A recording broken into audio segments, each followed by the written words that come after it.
तो स्टोरी का टाइटल है how many crows in the kingdom. How many मतलब कितने, क्रोज कौवे, इन द किंगडम राज्य में कितने कौवे हैं। किंगडम मतलब जिस जगह को किंग रूल करता है तो उस पूरे राज्य को किंगडम बोला जाता है। वन डे एक दिन, कृष्णदेवा मतलब जो किंग थे कृष्णदेव, वॉज थे, स्ट्रोलिंग मतलब कि सैर करना। कहाँ सैर कर रहे थे? Strolling in his palace gardens मतलब उनके, हिज मतलब उनके पैलेस के महल के गार्डन में। साथ में उनके कौन थे उनके साथ? डियर मिनिस्टर मतलब उनके जो फेवरेट है, डियर मिनिस्टर तेनाली। तो आप स्ट्रोलिंग वर्ड को हम रेगुलर लाइफ में यूज कर सकते हैं कैसे? I am strolling in the park, I was strolling in the park, then I saw a bird flying there. I'm taking my child for a stroll in the park. Many crows were flying around. बहुत सारे crows थे, उड़ रहे थे आसपास around. The king, the जो राजा था, the king enjoyed their flying. King ने enjoy किया, used to enjoy मतलब वो enjoy किया करता था। their flying मतलब उनका, मतलब birds का उड़ रहा होना, मतलब वो जब उड़ रहे होते थे तो किंग enjoy करता था। just then, just मतलब उसी समय, just then तब ही, he thought उसने सोचा। हाउ मेनी क्रोज मतलब कितने crows could be in his kingdom मतलब उसके राज्य में, मतलब कि हिज मतलब उसका, किंगडम राज्य, उसके राज्य में, इन मतलब में, उसके राज्य में कितने क्रोज कुड बी मतलब हो सकते थे। हाउ मेनी क्रोज हो सकते थे उसके किंगडम में। इमीडिएटली मतलब तुरंत से। He posed this question to Tenali मतलब उसने दिस क्वेश्चन, यह क्वेश्चन को तेनाली मतलब तेनाली के पास रखा, तेनाली के सामने रख। I posed this question to my teacher. Tenali thought for a moment, Tenali ने सोचा।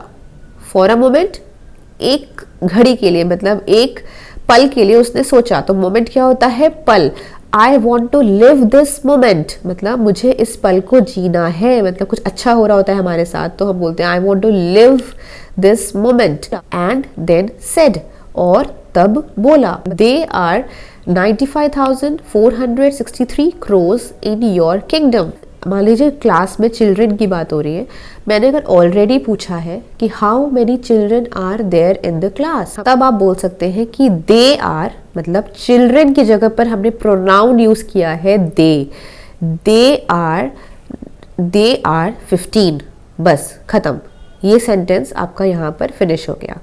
लेकिन अगर रैंडमली हम एक सेंटेंस यूज कर रहे हैं कि हमें बताना है कि क्लास में कितने बच्चे हैं, हमने पहले बच्चों का कोई मेंशन नहीं किया है, तो हम बोलेंगे there are 15 children in the class.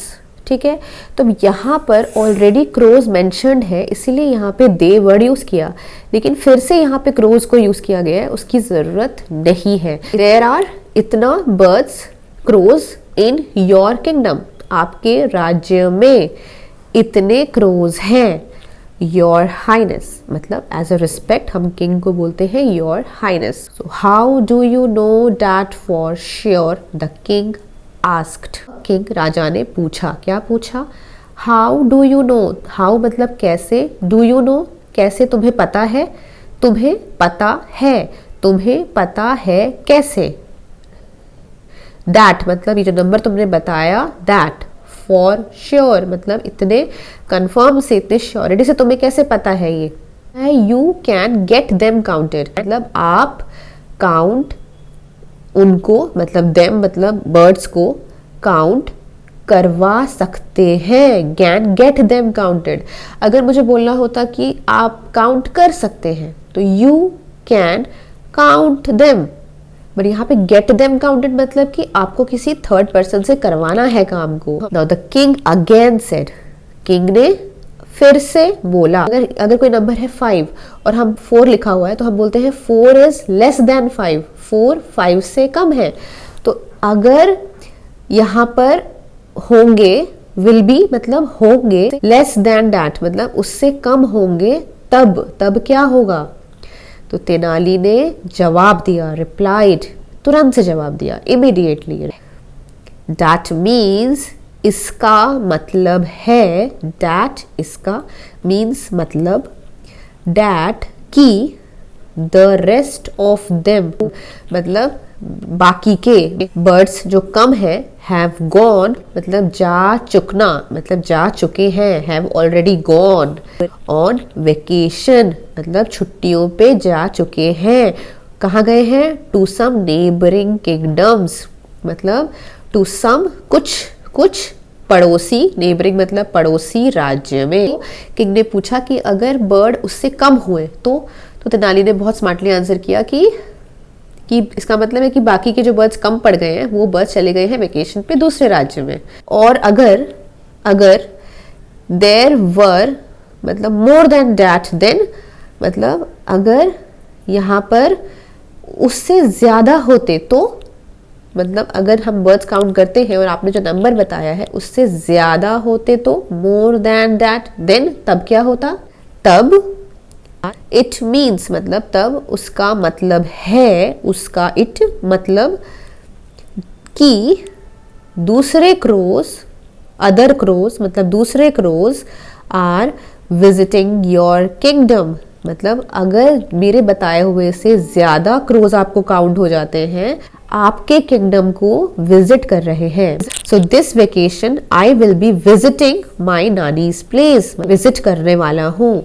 ठीक है, तो विजिटिंग वर्ड आप यूज कर सकते हैं। Your highness, Krishnadeva was very pleased मतलब कृष्णदेवा थे बहुत खुश, बहुत इम्प्रेस हो गए, बहुत खुश हो गए। किससे खुश हो गए, विथ किससे, the answer to his question उनके सवाल के जवाब से बहुत खुश हो गए कृष्णदेवा।